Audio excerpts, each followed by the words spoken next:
పైన ఇంకొక 10 లక్షల మందికో అట్లాగా అంటే ఏజ్డ్ ఫ్యాక్టర్ పరంగానే ఏదో లెక్క చూసుకొని కొంత ఇన్సూరెన్స్ కింద ఒక 50 కోట్లు 100 కోట్లు మాక్సిమం 200 కోట్లు దాటకుండా అప్పుడు ఆరోగ్యశ్రీలోనే ఒక 700-800 కోట్లు మిగిలిపోద్ది నెలకి.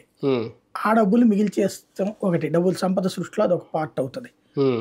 అట్లాగే మెయిన్ ఎక్స్పెండిచర్ అంతా తీసుకెళ్లి అమరావతి పెట్టాలి. ఇప్పుడు జగన్ ఏడాదికి 45,000 కోట్లు ఖర్చు పెట్టాడు. ఇప్పుడు ఈ ఏడాది వీళ్ళు ఏమి ఇవ్వరు, 45,000 కోట్లు మిగిలినట్టే కదా.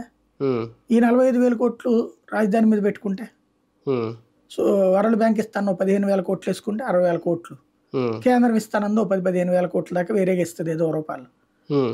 అంతవరకు పెట్టేసుకుంటే 1,00,00,000-1,50,000 కోట్లు ఈ 5 ఏళ్లలో అమరావతిని సెట్ చేసేస్తే ఇప్పుడు ఎప్పుడో జరిగినటువంటి హైటెక్ సిటీ ఆ తర్వాత 100 మంది వచ్చినా తన పేరుతోనే ఇప్పటికీ ప్రచారం చేసుకోగలుగుతున్నారు కదా. ఇప్పుడు అమరావతిలో చేసుకుంటే తర్వాత తన పేరు ప్రచారంలో ఉండిపోవాలి అనేటటువంటిది ఓ 25 ఏళ్ల తర్వాత చూసుకున్నప్పుడు మా చంద్రబాబు గారి వాళ్ళని అమరావతి వచ్చిందని జనం అనుకోవాలన్నట్టు దాని ఫీలింగ్.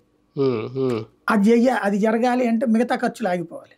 ఆ ఖర్చులు ఆపేటటువంటి ప్రక్రియ ఆయన చేస్తుంది. పథకాల విషయంలో ఆలస్యం చేసిన లేదంటే అనర్హులను గుర్తించి అర్హులను తగ్గించేసి పథకాలు ఆపేసిన రేపొద్దున ఇబ్బంది కాదా? ఈ పథకాలు ఈ సంక్షేమం వల్లే కదా జగన్ కా 40% ఓటు బ్యాంక్ ఉన్న ఆ సంక్షేమ పథకాల వల్లే ఆయనకు 40% ఓటు బ్యాంక్ ఉంది అని అనుకుంటున్నారు. 10% తగ్గిన రేపొద్దున అదే వేళకి ఎందుకు రిపీట్ అవ్వదు చూద్దాం. అంటే బేసిక్గా ఆ పథకాలు తీసుకున్న వాళ్ళే జగన్ ఓడగొడుతుంది.